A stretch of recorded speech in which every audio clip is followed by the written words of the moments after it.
When the Clippers had an NBA best 14-2 record, the talk of them being true championship contenders seemed appropriate.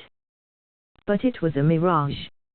Now the Clippers must set their sights on how they will put the right pieces together to make a real championship run after Sunday's Game 7 loss to the Utah Jazz eliminated them from the playoffs, their second consecutive first-round exit.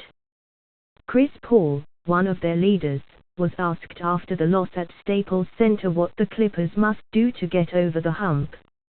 "Luckily," he said, "that's not my job, know what I mean? That's not my job. My job is to come in, try to make sure I'm in the best shape possible, try to lead our team and stuff like that.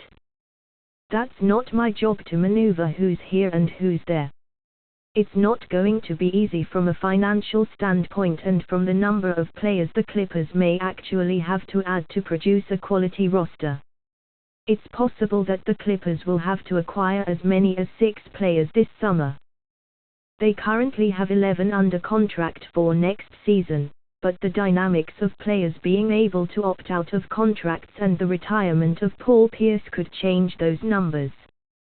Paul, Blake Griffin, Luc Mbah a Moute and Maurice Speights all are expected to opt out of their contracts and become unrestricted free agents. J.J. Redick, Raymond Felto, Ala Anderson and Brandon Bass all are free agents.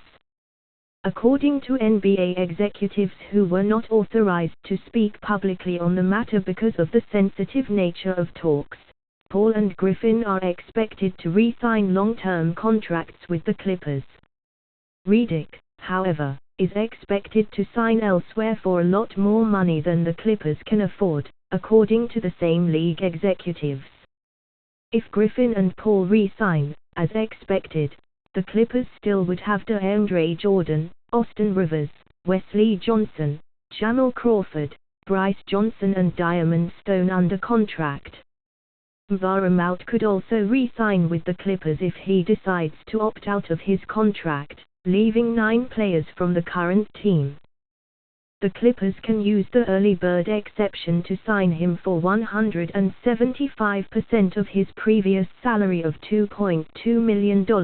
Which would leave Mbah a Moute with a 2-year deal worth about $8 million. The Clippers have the non-bird exception they can use on Felto, Anderson, Speights and Bass that would pay them 120% over their previous veterans' minimum salaries.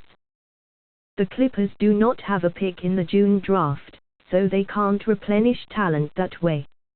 Of course, the Clippers could return to the trade market for New York Knicks forward Carmelo Anthony, but that would require sending out several players to match his salary. The Clippers also will monitor the availability of Indiana Pacers forward Paul George, who could be traded. Otherwise, if the Clippers are unable to make the proper deals, Rivers could replace Redick in the starting lineup. Financially, things could become complicated for the Clippers. They could have the mid-level exception of $8.4 million to use. But if Paul and Griffin re-sign, as expected, the Clippers instead would have the taxpayer mid-level exception of $5.2 million.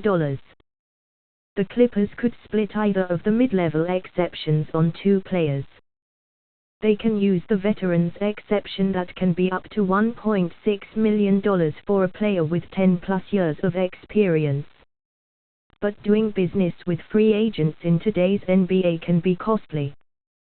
The Clippers may not be able to afford players such as point guard Darren Collison, small forward PJ Tucker or center forward/forward Donatas Motiejuas, any of whom would be a good fit. Among the players that might be able to add are guards Ramo Sessions and Bo Udrih and forwards Anthony Morrow, Jonas Jerebko and Chris Humphries.